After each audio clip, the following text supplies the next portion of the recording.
Estás escuchando Alemán Podcast, un espacio creado con la finalidad de poder conocer perfiles, personas que marcan la diferencia y que mueven narrativas. Yo, Carlos Adolfo Alemán, estaré entrevistando el día de hoy a Kenneth Müller, importante cineasta centroamericano, el cual se ha encargado de dejar muy en alto el nombre de Guatemala. Kenneth, ¿cómo estás? Bien, aquí muy agradecido por tu invitación y pues espero tener una muy buena charla. Perfecto, y recuerden que esto se va a cabo gracias a nuestros amables patrocinadores. Supermercados Más y Más, el mejor supermercado de Zacatepeques y de mayor crecimiento actualmente. Si usted no tiene nada en este momento en la mano, contacte a Bodega San Andrés, los mejores licores al mejor precio. Y si se dedica a coleccionar, importadora StarTech es su solución. Los mejores artículos al mejor precio. Comenzamos.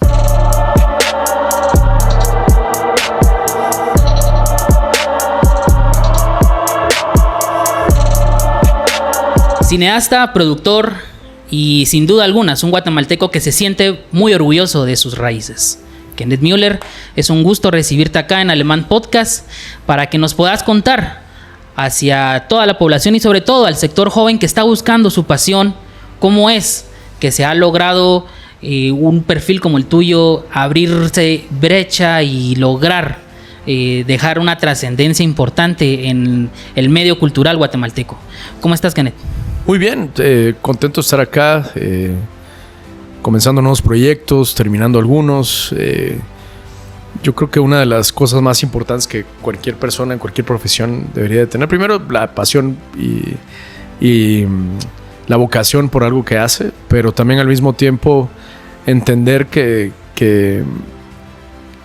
el éxito siempre está traducido en el número de fracasos que tengas previos, ¿no? O sea, he dicho en varias ocasiones y muchos lo podrán confirmar así, que la realidad es que se habla muchísimo del éxito, pero se habla muy poco de los fracasos, de los errores o de las equivocaciones que cometes, ¿no? Yo creo que las personas somos el producto de esas equivocaciones, porque realmente cuando te equivocas es cuando más aprendes. Cuando tienes éxito, pues todo es muy lindo y hay muchos aplausos y el aplauso pues muchas veces inclusive te suben una nube que tal vez ni existe y son las equivocaciones las que nos llevan a una mejor perspectiva, lógicamente una construcción de tu sabiduría también como ser individual, ¿no? ¿Y cuál es la infancia, Kenneth? ¿Cómo fue? ¿Cómo es que una persona como vos empieza? ¿Cómo fue tu núcleo familiar? Bien, o sea, interesante, compleja, pero para mí fue una buena niñez. O sea, creo que tuve dos buenos padres. Tuve una persona que me cuidaba también, aparte, por los trabajos a los que se dedica mi papá. Pero siempre rodeado mucho amor. Fue el más pequeño de mis hermanos. ¿Cuántos hermanos tenés? Éramos 5 en esa casa, entonces, lógicamente, pues me tocó a mí ser el más pequeño y el hermano más grande me lleva 5 años arriba. El otro me lleva casi 14, creo yo. Y entonces sí, pues al mismo tiempo que eres consentido, al mismo tiempo, pues lógicamente a veces se aprovechan de ti cuando estás pequeño, ¿no? Pero sí, fue una infancia. Jugué muchísimo. ¿Algún deporte? Sí, me gustaba mucho el básquet, pero ya cuando estaba en el colegio. Pero de ahí sí fui una persona con mucha imaginación y siempre hacía pequeños teatros con mis juguetes. Jugué muchísimos Legos.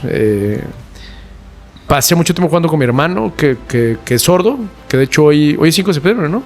5 de septiembre. Ok, hace 43 años mi hermano se quedó sordo de un bombazo por la guerrilla en el 80. 44 años. ¿Hoy justamente? Sí, hoy justamente. Se cumplen 44 años de ese atentado. No me acordaba. ¿Tú ya habías nacido ya? Yo ya había nacido y hice una película que se llama Septiembre en conmemoración de lo que él me inspiró. Y creo que mi infancia fue interesante en el sentido de que mi primer lenguaje, pues más que el español y cualquier cosa, fue poder comunicarme con mi hermano y crear nuestro propio idioma de una persona completamente sorda que no nos comunicábamos así. O sea que, por ejemplo, eso fue en pleno conflicto armado interno. ¿Cómo fue, por ejemplo, sí, claro, para los más jóvenes? ¿Cómo fue la Guatemala o cómo fue para un joven como vos vivir en ese momento en específico que marcó, sin duda alguna, la historia? Pues yo creo que me tocó más que todo los resultados de lo que estaba pasando, tal vez mi padre en su momento. Como te digo, esto fue un atentado que ni siquiera fue fuera de la ciudad, fue dentro de la ciudad. Explotaron un bus Galgos y mi hermano iba adentro con mi mamá. Y lógicamente, pues yo crecí con un hermano que era sordo, pero para mí era completamente normal. O sea, nunca me puse a cuestionar de dónde venía porque era sordo. O sea, y las explicaciones que pude haber tenido en ese momento, pues eran tal vez las más vagas, porque tal vez pues, yo no tenía la capacidad para entender que era un conflicto armado ni una guerra, ¿no? Fue con el tiempo que me fui dando cuenta, pero lógicamente no viví lo que vivieron mis hermanos. O sea, mis hermanos sí estuvieron en bases militares en sus momentos. Porque mi papá se traslada de un lugar a otro, de una montaña a otra. ¿Tu papá militar? Sí. Una persona, creo que un gran soldado, creo que alguien que luchó por su país siempre. Y pues nos inculcó eso. Entonces también, por más de que hemos tenido la oportunidad de estudiar afuera, a mí me tocó estudiar en Guadalajara, en Jalisco, en México. Tuvimos la oportunidad de estar más de una década allá y pues comienzas a valorar cuando estás afuera lo que eres de adentro, ¿no? Pero lo valoras siempre más porque lógicamente te distancias de la familia, tienes que volverte un ser más frío para poder salir adelante. No es lo mismo poder hacer una llamada y que alguien llegue a que simplemente hagas una llamada y pues tengan que tomar un avión para llegar a verte si algo pasa. Entonces creo que para mí fue muy importante salir de mi país para valorarlo. Y ver las cosas desde otro punto de vista. Y por ejemplo, durante ese transcurso, ¿no te pasó algo así como que, no sé, como que un susto, así como que te tocó salir de algún lugar porque tal vez hubo un ataque o algo así? Pues sí, tuve amenazas en algún momento, un guerrillero de muerte y cosas así, tal vez a finales del colegio. Y pues sí, tuvimos un poco de protección en ese tiempo, ¿no? Pero de ahí pues yo siempre he sido la idea de no... creo que entre más gente, con la que más gente andas, más peligroso es siempre, ¿no? Y creo que lo ideal es pues al final cuidarse por siempre, ¿no? O sea, al final estamos en una ciudad latinoamericana y cualquier cosa puede pasar siempre, ¿no? No creo que sea un tema de específico de Guatemala. Sí, o sea, creo que Latinoamérica en sí misma, como dice Gabriel García Márquez, o sea, conoce una pequeña ciudad de latinoamericana y conoces Latinoamérica.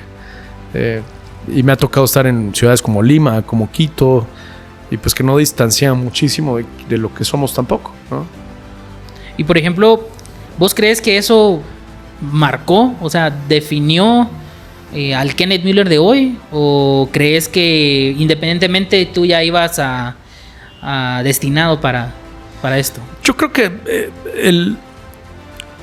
de cierta manera yo también viví una cierta soledad, porque mi hermano después se tuvo que ir a estudiar afuera porque no existían escuelas para sordos acá después de cierta edad, y pues ya me quedé yo como el hijo único de la casa, ¿no? Entonces también me tocó cierta soledad que de cierta forma me solidifica, pero al mismo tiempo creo que aprendí a reconocer mi historia, mi identidad. O sea, yo creo que no puedes defenderte de nada si no entiendes quién fuiste y quiénes eran los que te trajeron. Y entonces creo que en el momento que lo aprendí, lo entendí y lo valoré y lo acepté, o sea, me sigo convirtiendo en la persona que soy hoy, porque creo que al final, y sobre todo cuando somos cineastas, tú escribes una película, eres una persona, filmas una película, eres otra, después el que está vendiendo la película tal vez no le gusta ni lo que escribió el otro, ni lo que dirigió el otro, pero te vuelves otra persona. Sí hay una evolución constante, ¿no? Y cuando te pasan cosas,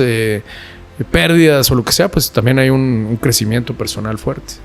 ¿Y cómo fue, por ejemplo, la transición entre el Kenneth Müller chavo, pequeño, al Kenneth Müller adolescente? Ya me imagino que ahí fue donde despertaste ¿cómo fue tu despertar creativo? Que tú dijiste, yo no estoy para una oficina, yo no estoy para un trabajo de 6 a 4. ¿Cómo fue que tuviste esa epifanía, por decir así? Siento que siempre tuve cierta libertad de ambos padres. O sea, creo que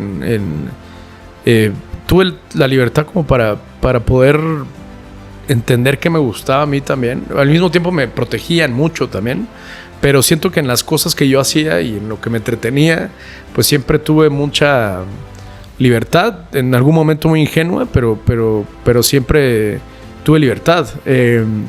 Después tuve mi abuelo era músico de parte de padre, y el otro abuelo de parte de madre pues también, aunque se dedicaba a otras cosas, era pintor. Entonces, sin querer, pues de cierta forma, pues aprendes a adquirir o a succionar ciertas cosas que no te das cuenta de las charlas que tal vez tienen tus abuelos con tus padres y todo. Y yo siempre me conectaba muchísimo con mis abuelos. De hecho, con mi abuelo paterno me conecté mucho. Jugábamos ajedrez. Pues me ponía a escuchar música clásica desde temprana edad, a entender cuál era un sonido distinto al otro. Y después comienzo a estudiar piano a los 10 años de edad. Entonces tampoco es como que el arte comienza conmigo en la adolescencia, sino que en una edad donde, o sea, tocaba el piano, pero era como una manera de entretenerme también. Después me llevan el primer piano a la casa y pues se vuelve un compañero de vida que hasta la fecha cargo, ¿no? Donde sea que esté. Y por ejemplo, te hago esa pregunta porque yo leí que tú empezaste como ingeniero, creo.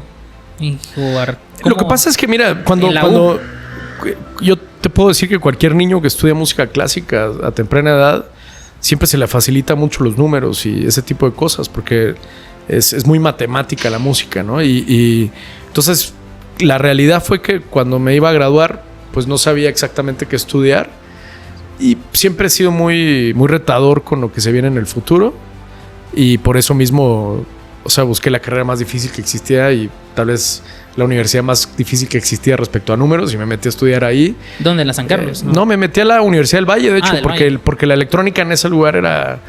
todavía.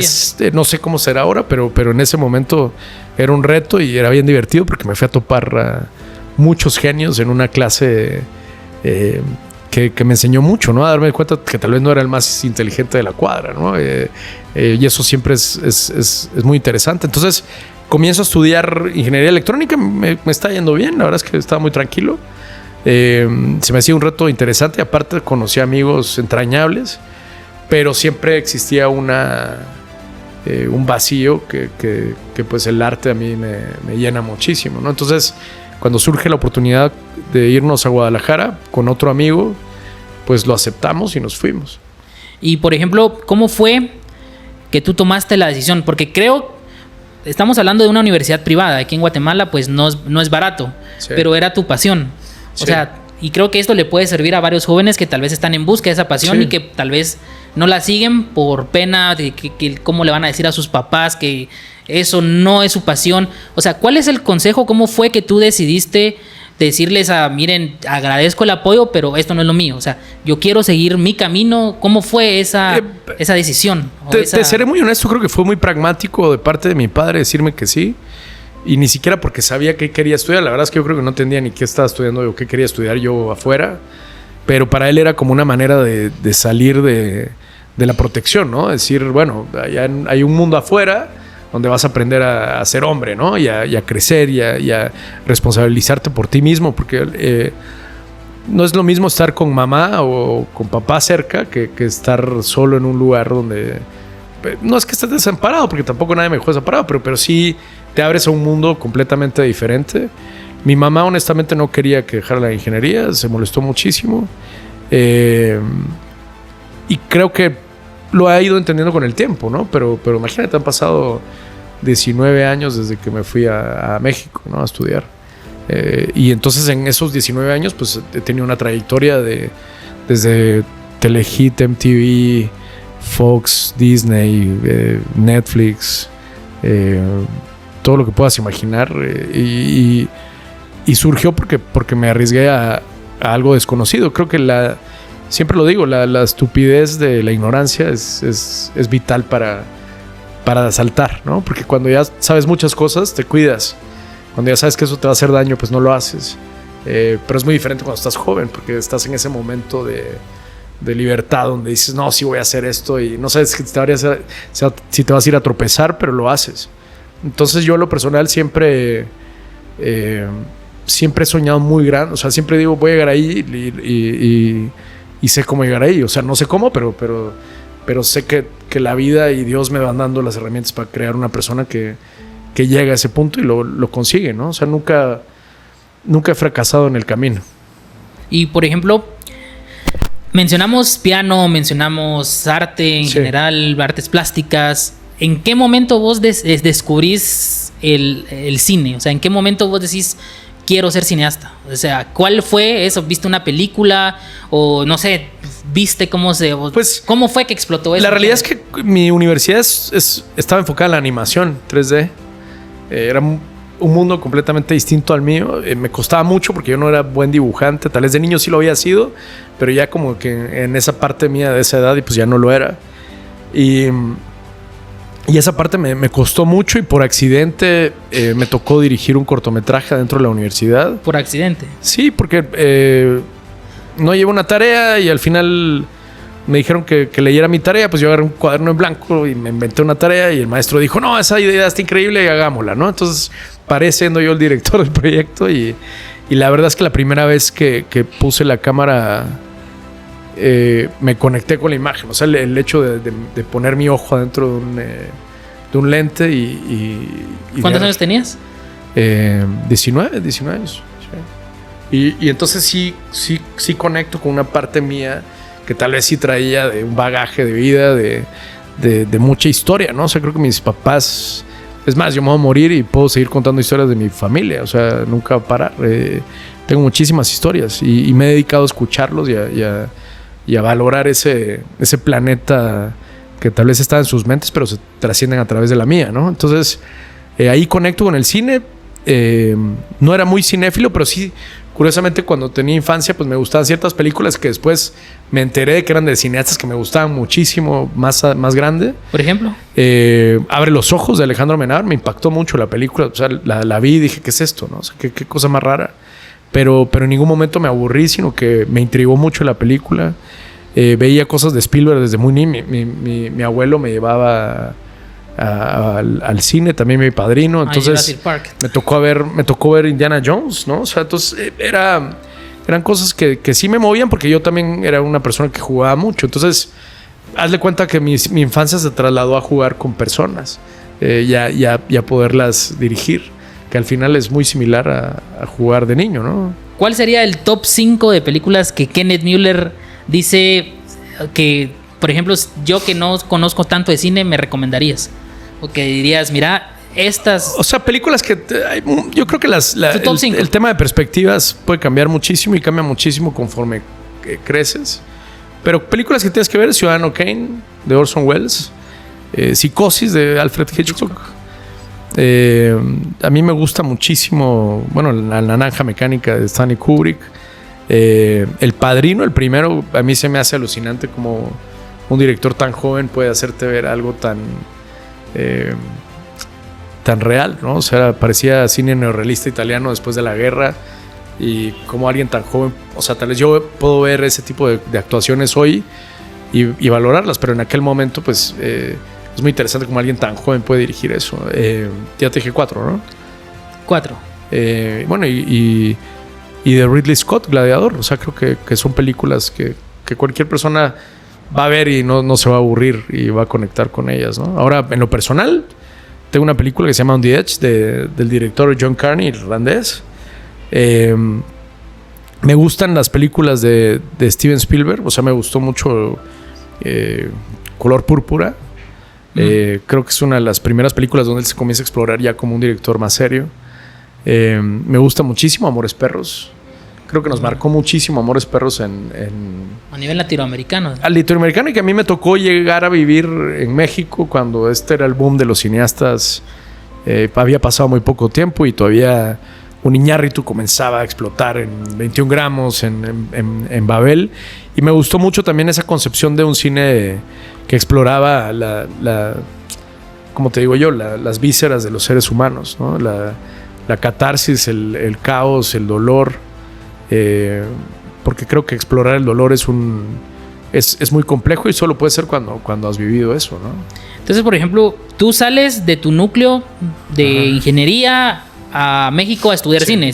Sí. ¿Cómo fue ese choque cultural? O sea, porque muchas veces a los jóvenes dicen yo quiero más, pero el miedo como que te paraliza. Entonces, porque dicen una nueva ciudad, un nuevo país, ¿qué voy a hacer allá? Me voy a morir de hambre.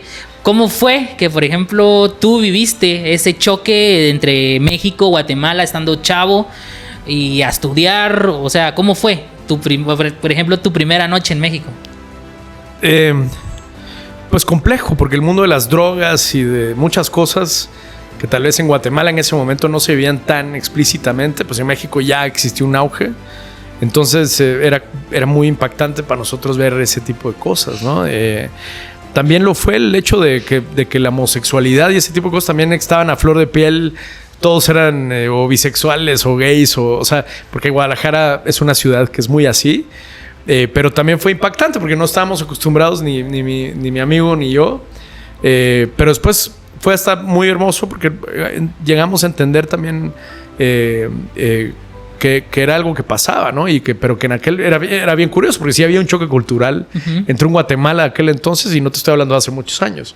Que hoy tal vez ya no sería tan okay, choqueante. Esto está pasando, ¿no? Y te acuerdas que en esos tiempos uno hacía bullying y si el cuate era raro, pues ya lo discriminaba. O sea, era muy normal, ¿no? Ahora, lógicamente, los tiempos han cambiado para bien y para mal también, ¿no? Pero eso fue uno de los choques culturales extraños, ¿no? Porque era una carrera mucho más abierta a la que yo estaba, comprimido prácticamente una disciplina de los números, de sacar mejores notas, porque la batalla ahí era quién es el mejor, ¿no? Entonces, creo que tanto Franz, que fue la persona que se fue conmigo, como yo, nos convertimos en los mejores estudiantes de la carrera, porque aparte, esta vez no teníamos distracciones.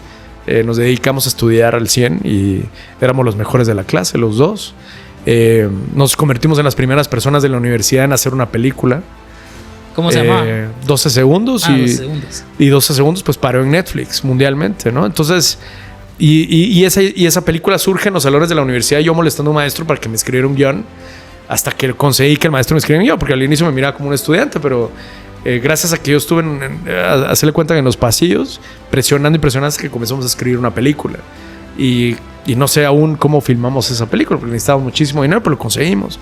Entonces, y otro choque cultural también es que la gente guatemalteca es mucho más cálida que la gente de Guadalajara. Nosotros como guatemaltecos abrimos la casa en 10 segundos y en Guadalajara no necesariamente. O sea, tienes que pasar un proceso de vida más largo. ¿Te acuerdas que tú ibas a la universidad en Guatemala y el primer día ya están todos los amigos en tu casa, ¿no? Miren, mi nuevo amigo de la universidad, mi otro amigo. En México no era tan así. Entonces nos convertimos en una especie de burbuja con Francia y crecimos y te puedo decir que pasaron cosas hermosas y nos siguen pasando cosas y que espero que nos sigan pasando más grandes cosas, ¿no? Entonces tú grabas 12 segundos y ¿cómo fue ese proceso tal vez más interno? ¿Cómo fue que tú dijiste porque obviamente uno cuando tiene un sueño, una meta, un objetivo, lo que tú querrás, uno lo ve distante, pero o sea, ¿tú en qué momento te diste cuenta y dijiste esto es real, o sea, esto va a pasar, es la película, tener el camote encima de el guatemalteco? Siempre he sido muy competitivo y creo que la película estaba muy enfocada en mi ego y en mi capacidad de hacer las cosas, de mostrarle al mundo que podía filmar sin dinero como el que tal vez tenía Spielberg, pero yo podía mover la cámara y podía ingeniármelas para hacer. O sea, nos tardamos 42 días, yo tenía 26 años de edad y estábamos manejando un crew que sobrepasaba, no sé, yo creo que hasta las 100 personas. Todos eran más grandes que yo en ese momento, ¿no? Entonces lidiar con tanta gente que siempre está en contra, porque hasta el asistente de dirección se ponía en contra, o sea, todos parecía que en vez de que fuéramos un equipo para lograr algo, eran como los que estaban en contra para que no se lograra, porque de cierta manera cuando estás muy chavo generas envidia dice, madre, este cuate me está dirigiendo, está haciendo su primera película y yo estoy acá del asistente y ya estoy más grande que este cuate. Y hay gente que probablemente tal vez no pasó de ser asistente, ¿me entiendes? Y hasta la fecha, pero y eso es lo que le digo a los chavos. Si tú quieres ser asistente, sea asistente. Si quieres ser director, dirige. Porque cuando vas a ser asistente, te quedas de asistente el resto de tu vida. Es muy difícil que la gente te vea diferente después. ¿Y cómo fue que tú tomaste la decisión? Me imagino que, no sé, tenías el guión, tenías todo, pero te faltaba el dinero, sí. O sea, ¿cómo fue que tú dijiste no? Mira, trabajé con un productor que la verdad es que estaba igual de loco que nosotros. Él estaba más grande. Se llama Juan Carlos Quesada. y tuvimos la locura de ir a filmar a un país como México, porque la verdad es que yo ya conocía México, pero él no. Entonces muchos chapines viajaron con equipo y todo a filmar esta película. Entonces es algo de lo que yo siempre voy a estar agradecido, porque confío en mi sueño y pues, aunque nosotros teníamos la parte creativa y todo, pero sin ese impulso de productor, pues no lo hubiéramos logrado nunca, ¿no? Yo sí me sentí tonto como en el día 20 de rodaje, porque yo decía, madre, me metí un problema, porque no, cuando tú haces, la gente cree que es ir a pararse una alfombra roja, y no, o sea, nosotros el primer día filmamos 20 horas, el segundo día ¿Cuánto tiempo tarda más o menos en producirse una película? Esa película nos tardó 1 año para hacerse, o sea, porque no teníamos las cosas para poderla finalizar, no editábamos como en el ritmo que editamos hoy. Yo te puedo decir que me das una película y tal vez en 4 meses yo estoy listo para salir a cualquier parte del mundo a estrenarla, pero en ese momento pues no era así.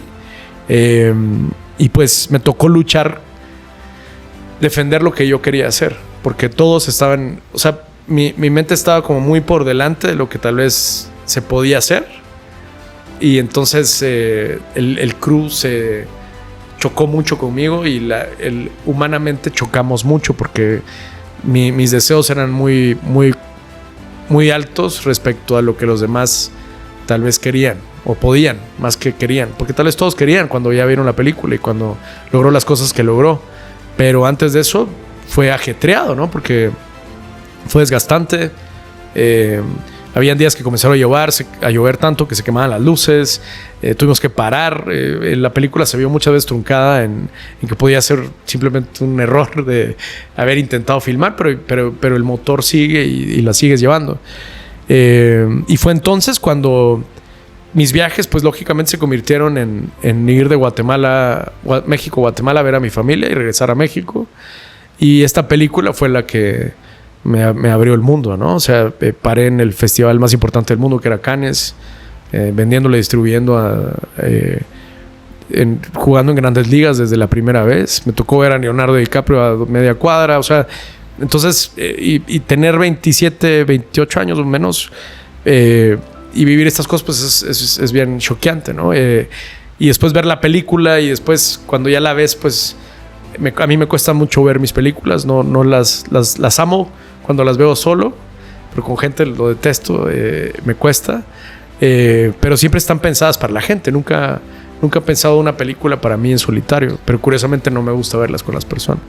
Y vos, por ejemplo, tal vez para la gente porque nosotros miramos el póster, la película, ¿cómo es el proceso real para hacer una película? O sea, no solo es porque vos tendrás la mejor película del mundo ya hecha y todo. ¿Cómo es el proceso? ¿Tocas puertas? No sé, ¿vas con una productora? ¿O cómo es el proceso de alguien como vos, por ejemplo, que te abriste campo para llegar a Cannes? O sea, para que tal vez lo podrás... Lo que pasa es que la gente cree que primero tiene que venir y tener los fondos para comenzar a pensar, ¿sabes? Yo siempre he creído que tú tienes que tener un lápiz de 5 centavos, una hoja de 5 centavos y escribir palabras que valgan millones. Desde ahí comienza la creación. Yo, más que pensar en si lo voy a lograr o no, yo ya sé que lo que voy a escribir se va a vender. Y entonces ahí comienza el financiamiento en la mente, ¿no?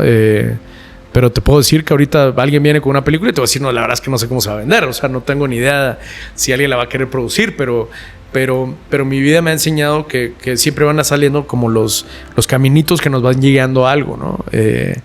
Y hay veces que hay que entender que lo primero que hay que hacer es crear la historia. Me he topado con cineastas que dicen, no, es que mi película va a ser la mejor del mundo, ¿no? Y sí, pero ¿y el guión? Es que no lo he escrito. O sea, la gente muchas veces cree que es mucho más fácil de que solo haces así, ¿no? Y ya... Pero no, es un proceso, es un trabajo. Yo en la universidad pasaba estudiando mientras trabajaba también, porque comencé a trabajar en producción, en comerciales y así. Y en la noche me aventaba por lo menos 3 películas al día. Entonces dormía muy poco.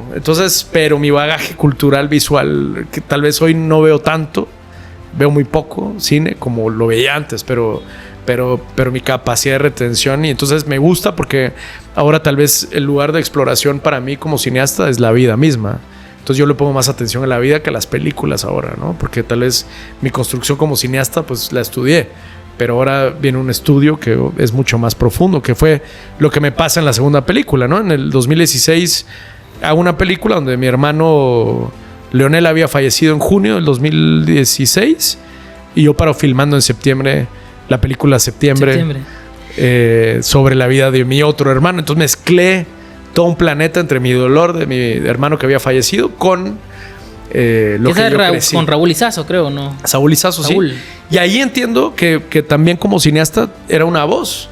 Porque entonces en el momento que yo saco una película que contaba el otro lado de la historia, Guatemala automáticamente, o muchas personas que hoy eran periodistas, pero yo no sabía que eran hijos de guerrilleros, o mucha gente de izquierda que hoy maneja los medios de comunicación.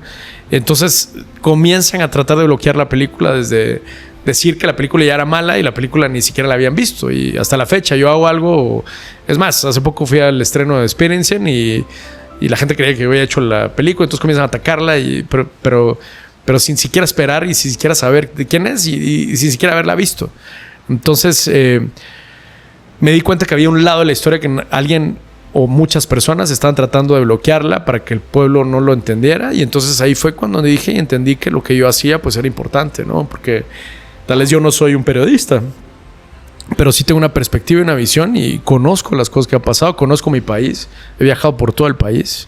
Así como conozco México, he viajado por todo México y he filmado en todo México y he filmado en todo Guatemala. Entonces... hay muchas personas que hablan desde su comodidad, pero en lo personal me ha tocado vivenciar lo que pasa, ¿no? ¿Vos crees que hay algo como...? Porque obviamente todo, yo soy de la teoría de que todo tiene una agenda. Sí, todo, claro. Independientemente sea política, Sí. altruista, lo que sea.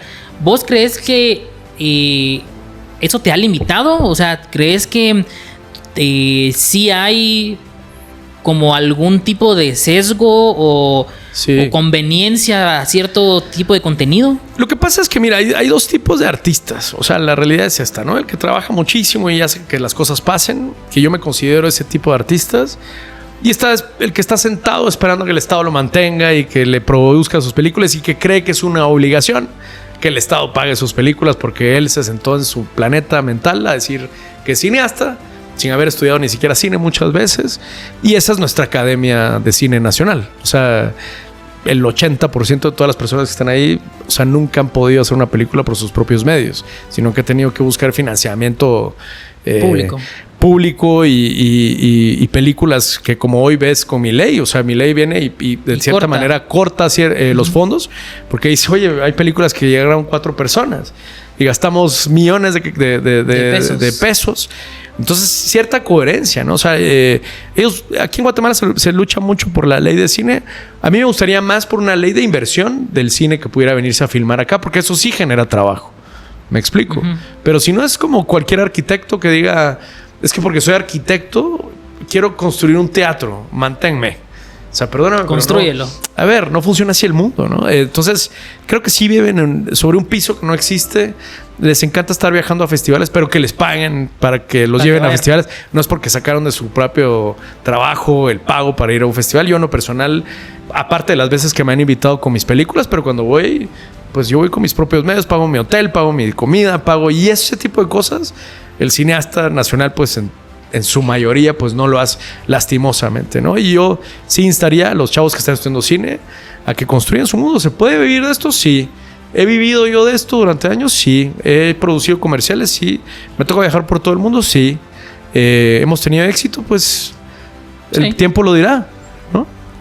¿Y cómo fue que tú saltaste de nivel? O sea, porque quiera que no, hay tal vez tu primer película con la siguiente, que fue la de Septiembre. ¿Cómo fue eso que tú dijiste... cambió, o sea, ya estoy a otra liga, o sea, ¿cómo fue pues ese nunca he pensado que esté en otra liga, pero sí creo que el corazón de las cosas que tú haces las tienes que luchar porque ya lo hiciste. O sea, no es como que vas a terminar una película y sentarte en la frustración y decir, no funcionó, voy a llorar, etcétera. Por ejemplo, te voy a contar, mi primer agente de ventas que tuve, yo le mostré mi segunda película, que yo honestamente creo que es mucho mejor que la primera. Me dijo, no, esa película no va a funcionar.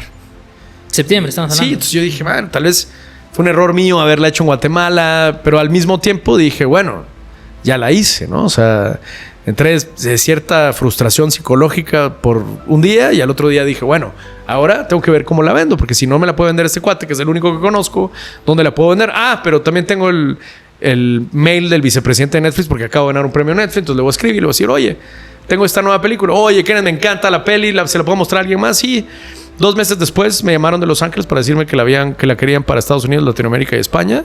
Y se convierte en la segunda película en la historia de un centroamericano que se distribuye mundialmente en Netflix. Entonces, pero la primera en Guatemala, de Guatemala, creo. Pero no, la primera hecha en Guatemala, que se había hecho así, ¿no? Porque aparte habían habido distribuciones en distintos lugares, ¿no? Y después pasa algo muy loco, que viene HBO y también la quería. Entonces comienza una pelea interna de decir, oye, se la doy a HBO que me está ofreciendo el doble, o se la doy a esta empresa. Entonces comenzó un tema pero al mismo tiempo entendía que Netflix pues había creído en mí la primera vez y pues les di la prioridad porque yo pensaba que en ese momento pues Netflix tenía una mejor plataforma, ¿no? Entonces también mi decisión se fue por Netflix. O sea que actualmente se puede ver en Netflix. No, estuvimos 3, te la compran. Las películas tienen un tiempo de compra. Entonces te piden los derechos por 3 años. Por ejemplo, septiembre estuvo 2018, quiero ver, 2019, 2020 y 2021 en Netflix. Ahorita la tiene pantalla por 6 años. Entonces 2022, 2023, hasta que se terminen los 6 años. Y yo puedo agarrar la película otra vez y venderla donde primero Dios se logre. Pero por ejemplo, 12 segundos sigue en movimiento, sigue en plataformas. Es una película que hice en 2013. ¿Y cómo fue ganar? Porque eso fue antes de ganar el premio Netflix, si no me equivoco. ¿O fue después? No. Yo gano el premio Netflix con mi primera película. Ah, ¿en serio? Y la segunda, pero es la que más cultural me la han pedido para ser objeto de estudio en UCLA, en Los Ángeles, en California. Me la han pedido para muchos festivales aún todavía en el mundo. Hace poco estuvimos en Tailandia. Entonces es una película que sigue un rumbo. Me han pedido muchas masterclasses en universidades estadounidenses también. He estado en hemerotecas o cinematecas en Chile, presentando una película que hasta la fecha pues sigue retumbando, ¿no? En algún momento me ofrecieron hacer un remake en la India. Entonces, que creo que es la película con la que mejor hice con mi corazón, ¿no? O sea, fue la más... Hoy llevo 4 películas, pero creo que septiembre es la más parecida a mí. Porque después de septiembre es Nevaj. Sí, hago Nevaj. Nevaj fue una película que me costó entender, te voy a decir muy honesto, porque lógicamente había un planeta indígena que yo conocía poco, que era muy respetable, era muy honorable, pero creo que había que contar de alguna manera la historia de Tomás Gusaro, que también es el otro lado de la historia, ¿no? Pero tal vez esa película la hice más en una batalla personal de decir, ok, sigamos contando historias duras de este lado, ¿no? Porque que ustedes todos lo dicen que son unos angelitos y no es cierto. Entonces tal vez desde ese punto de vista mi perspectiva fue un poquito menos amplia, ¿no? Pero igual es una película que la estrené de hecho también en Nevaj y me conectó mucho porque yo dije, bueno, voy a estrenar esto en un lugar donde fue la guerra, ¿no? Y no, fue algo muy lindo porque todas las personas llevaban velas.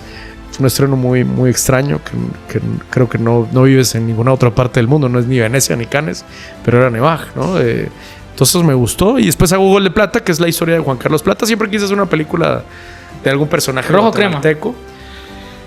No soy ninguno de los dos. Y no me gusta el fútbol. Y por eso la película no se basa en el fútbol, sino que se basa en la historia de él. Pudo haber sido un tenista, pero lo que quería yo meterme era en la condición humana de alguien como Juan Carlos, que vive una historia muy fuerte. Una persona que tiene que trabajar y aparte para ir a luchar por su sueño. Entonces, con una familia numerosa, conflictos internos familiares, que creo que eso fue lo que más me llamó la atención. Y pues salir un poco de la política, ¿no? También fue refrescar un poco de sí, porque si veamos el cine guatemalteco recientemente, quiera que no, yo platicaba con varios y me decían que aquí en Guatemala no hay farándula. La farándula es la política, porque si te das cuenta, por ejemplo, septiembre, Nevaj, miramos del otro lado, Jairo Bustamante, por ejemplo, claro. Rita, Ixcanul, todo es político. Entonces, ¿cómo ha sido, por ejemplo, también esa búsqueda de inspiración? ¿Cómo es que vos decidiste hacer un proyecto de algo? O sea, decís, ¿Te mantenés leyendo o vos mentalizás? O, lo que pasa es que ¿cómo es que vos decidís, yo quiero hacer una película de Carlos Plata? La realidad es que uno quiere hacer películas, ¿sí? Y si existe una oportunidad, vas y te sumerges en el planeta hasta que logras hacer que esa película funcione.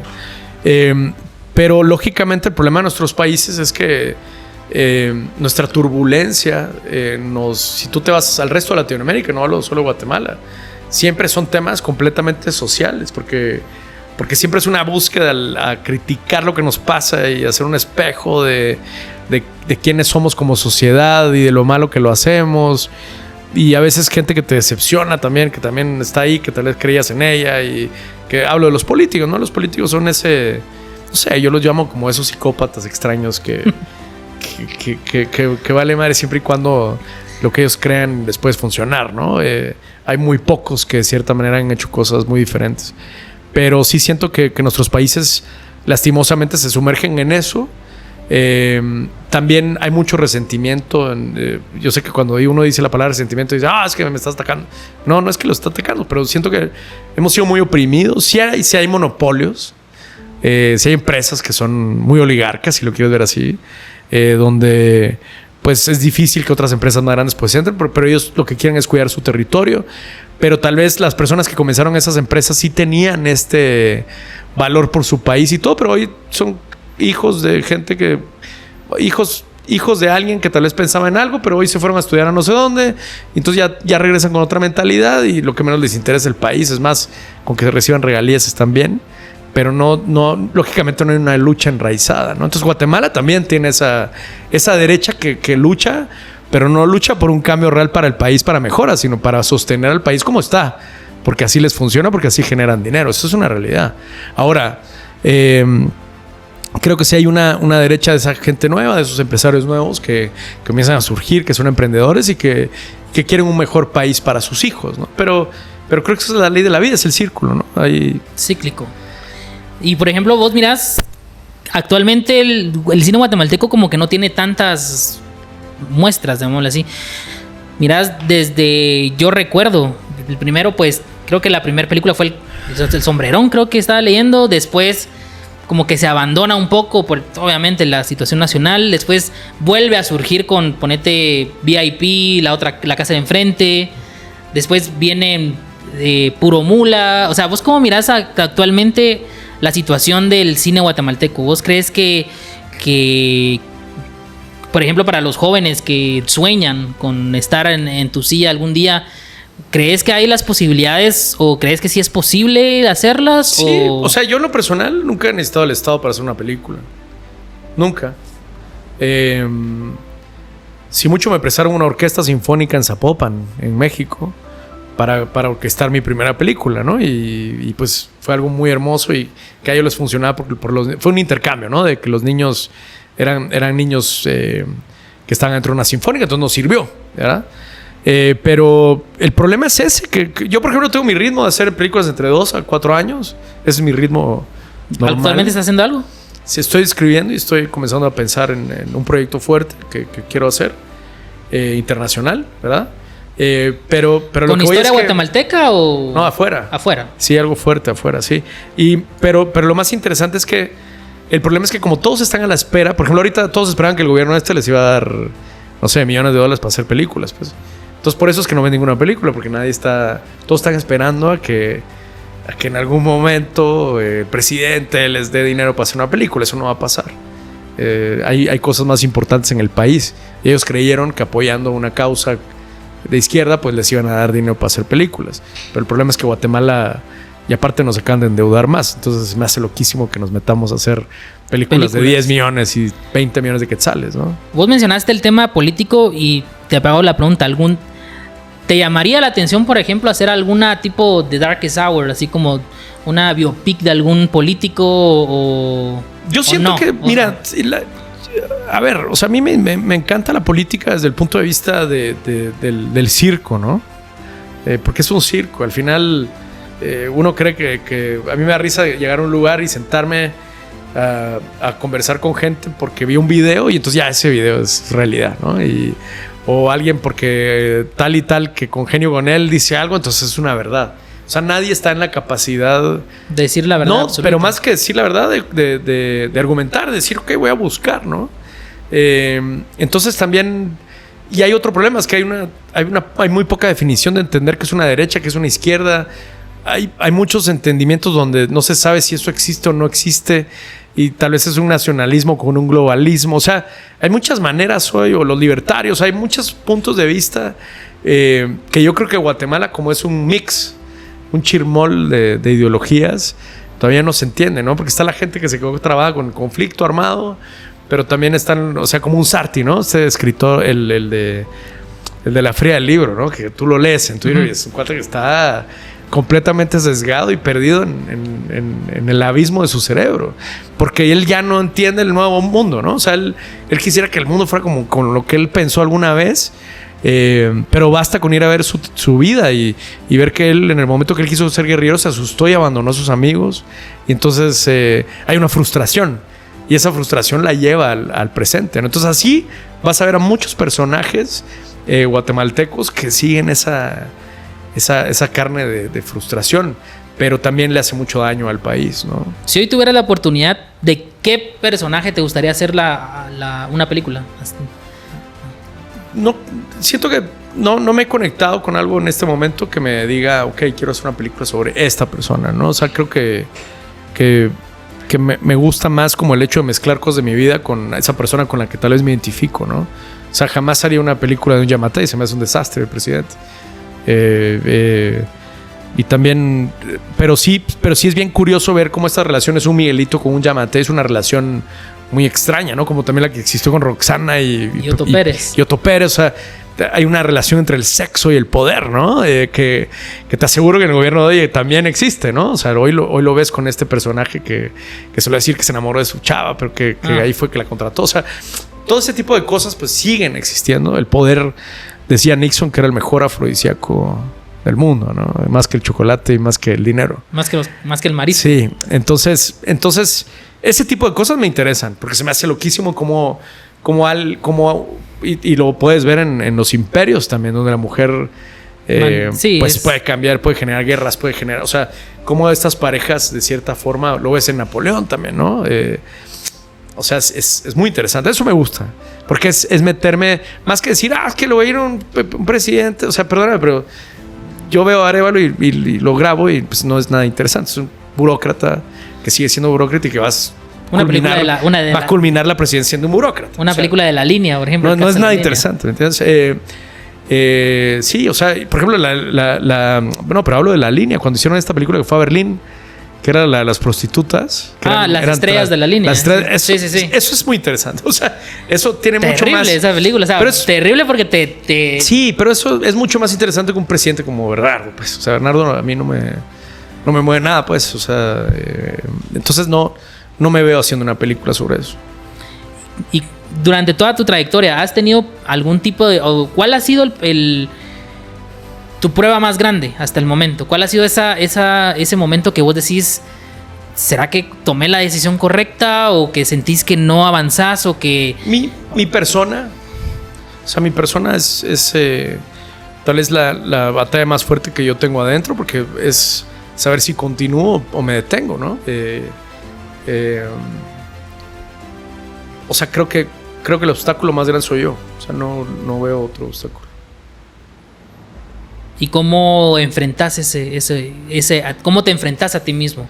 Amaneciendo otra vez y volviendo a trabajar. O sea, creo que el trabajo, mi oficio, me ha hecho seguir avanzando.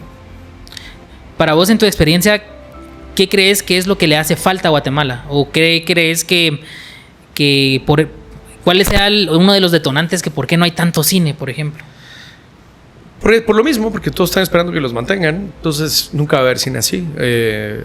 No es la manera de lograr las cosas, ¿no? Esperando que el Estado me provea, pues, o sea, va a pasar en algún momento y va a haber un grupo de burócratas que se van a beneficiar de eso y van a ser los mismos, ¿no? Es más, tú ves la Academia de Cine Guatemalteco y se benefician entre ellos, se premian entre ellos, se abrazan entre ellos, ellos mismos se mandan por otro lado, aunque se tengan envidia entre ellos, pero es un grupúsculo burócrata que les gusta estar ahí porque de esa manera se sienten cineastas, sin pensar que lo que te hace ser cineasta es ir, filmar, hacer, distribuir, que tu película llegue al mundo, más que aplaudirte entre un grupo de gente, ¿no? Entonces, eso detiene el cine, pero yo creo que ahorita que hay generaciones nuevas estudiando, yo creo que van a haber grandes cineastas. O sea, creo que van a haber grandes oportunidades y va a haber gente que se va a arriesgar, tal vez como nosotros lo hicimos, ¿no? ¿Y qué opinas, por ejemplo, del cine de un Jairo Bustamante, por ejemplo? Creo que Jairo es un luchador, es un trabajador. Y está ahí porque trabaja, ¿no? No sé. ¿Para? ¿Qué es eso? ¿Qué es eso? Mira, yo creo que si quieres sigamos. Sí, démosle ahí. Dale. Eso se Mira, dice, cabal. yo creo que Jairo es un cineasta que trabaja. Jairo está donde está porque trabaja. O sea, no hay otra manera de verlo así. Y él ha encontrado en su estilo y su forma la manera de encontrar un espacio. Lo veo bien. Y lógicamente también congenia con una ideología que pues representa cosas que en este momento del mundo pues es inclusivo, ¿no? Hollywood, recuérdate que era muy racista en algún momento de la historia y hoy pues con esa culpa pues aplaude todo aquello que le representó pues culpa, ¿no? Entonces también el mundo pues va cambiando. Pero creo que lo que hace un buen cineasta es el tiempo. O sea, si pasan 30 años y seguimos estando acá es porque algo de lo que hicimos pues transformó vidas, ¿no? Y eso yo le batallo más a eso que a lo que pase hoy. O sea, lo que pase hoy pues es un boom de momentos trending. El momento trending, por ejemplo, las redes sociales hoy se ponen tú en el pasado tú escuchabas grupos musicales completamente distintos uno del otro. En el pasado tú escuchabas grupos musicales muy diferentes uno del otro. Pero hoy tú escuchas un artista de otro y son iguales y suenan iguales. ¿Por qué? Porque las redes sociales te dan lo mismo y vas a consumir lo mismo porque eso es lo que estás acostumbrado a escuchar. Entonces creo que ahorita estamos en una ola donde hay muchas cosas que se parecen. Y entonces, ¿qué es poco inclusivo? Entonces voy a hacer una película sobre algo que sea poco. Entonces no, creo que estamos en un momento de una ola, ¿no? Y creo que va a ser el tiempo el que va a decir esto se hizo bien o esto se hizo mal, porque trasciende.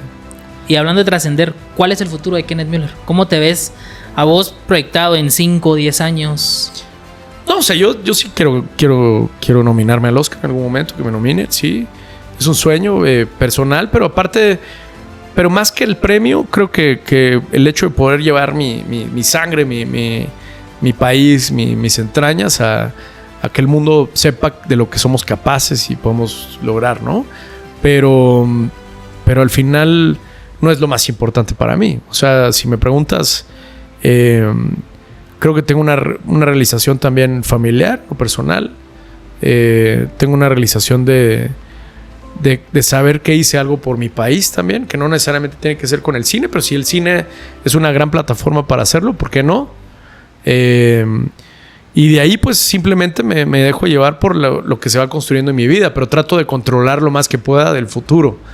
Sin embargo, sé que la página de mañana que lea de guión pues va a ser, puede que en ese camino pase algo, que se caiga un puente, no sé, no lo sé. Y ahorita que mencionaste eso, ¿es difícil? O sea, ¿cuál es el proceso para que te nominen a un Oscar? Este año, para que sepas, postulamos un Oscar, un premio de la Academia. Estuvimos compitiendo ya casi en la fase final. Nos quedamos ya en el shortlist, ya no llegamos, pero estuvimos o sea, fuimos elegidos para poder competir por un Oscar, por la Academia. Pero, o sea, ¿cómo es? ¿Tú presentas la solicitud? Mira, hay bastantes maneras. Una, por ejemplo, es que tu país te escoja. Por ejemplo, esta Academia de Cine, por más de que yo haga una obra maestra, de aquí no va a pasar nada, ¿me entiendes? O sea, porque ideológicamente pues, está en contra de mí. Y esa es la academia que existe. Pero es una manera. O sea, la academia de tu país te selecciona para ir a competir por el Oscar representando a tu país, ¿no? La otra manera es que tú estrenes una película, lógicamente, dentro de los boundings de que estés en un festival que es calificador para el Oscar, por ejemplo. O sea, tú puedes ser seleccionado a un festival donde seas calificado, que sea calificador para el Oscar, y entonces tu corto o tu largometraje le puede ir bien y pues ya pasas a la siguiente fase, ¿no? Y aparte también, como es una academia estadounidense, lógicamente las películas que se estrenan ahí pues pueden estar dentro de la consideración. Lógicamente estudios como Warner, Netflix, todos ellos pues tienen a sus gallos que van a competir. Entonces comienzan una especie de buzz, que es lo que están haciendo ahorita en Cannes o en ese que ves todo el Twitter infestado de celebridades de las películas y dicen, no, esta película es mejor. Y entonces comienzan a mover porque entonces los votantes pues están listos para ver por quién votan, ¿no? Si hoy tuvieras la oportunidad de hablarle al Kenneth del pasado, el Kenneth que estaba empezando, que estaba metiendo su ropa a la maleta para irse a México, ¿cuál es el consejo que le darías a ese Kenneth?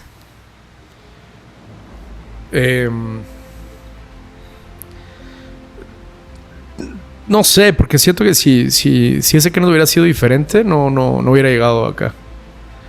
Se me hace muy complejo. Siento que los sacrificios que tuve los sigo valorando, pues. O sea, no puedo. Es más, lo único que te puedo decir es que el Kenneth de hoy no puede dejar abandonado el Kenneth que comenzó esta historia.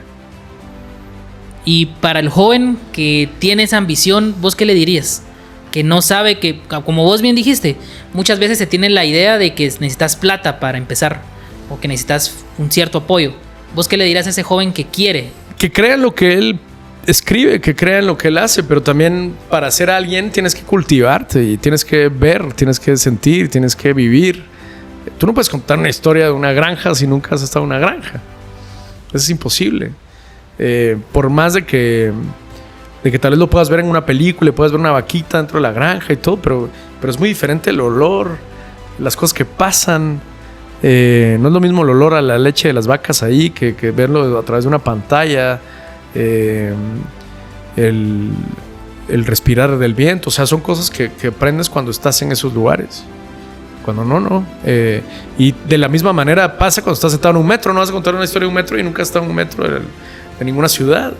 Hay frustraciones, hay tristezas, así como hay felicidades, hay sueños, hay parejas. La vida es esto, es un bagaje de muchas experiencias, y sin experiencias no puedes ser un buen cineasta. Y actualmente, para la gente que quiera conocer a Kenneth Miller, ¿dónde puede ver tus películas? Pues están en pantalla, están en Cine Latino ahorita algunas, en Amazon tenemos A Gol de Plata. Amazon Prime. Sí, y pues si alguien que me quiera escribir, que quiera ver mi película, pues se la puedo mandar también. ¿A dónde te pueden escribir? Mi correo es kennethcmuller@gmail.com. Kenneth C. Muller. Sí. Perfecto. ¿Algo que quieras anunciar, Kenneth, antes de terminar? ¿Algo, tus redes, algún proyecto que estés trabajando? Nada, o sea, espero que Guatemala salga adelante. Espero que este gobierno pues tome las riendas, deje de victimizarse y trabaje. Espero que la derecha también se una. Espero que la derecha deje de estar también pensando solo en sus conveniencias de las cosas que le sirven, y también entienda que hay un planeta social afuera que es importante y que tienen que cuidar también, porque hay muchos guatemaltecos que están en una posición que no es su culpa estar en esa posición. Hay mucha desnutrición, hay mamás que de entrada pues ya vienen embarazadas y lógicamente los bebés pues no crecen con la nutrición que necesitan. O sea, hay muchas cosas que pasan en nuestro país que no podemos dejarlas de vista.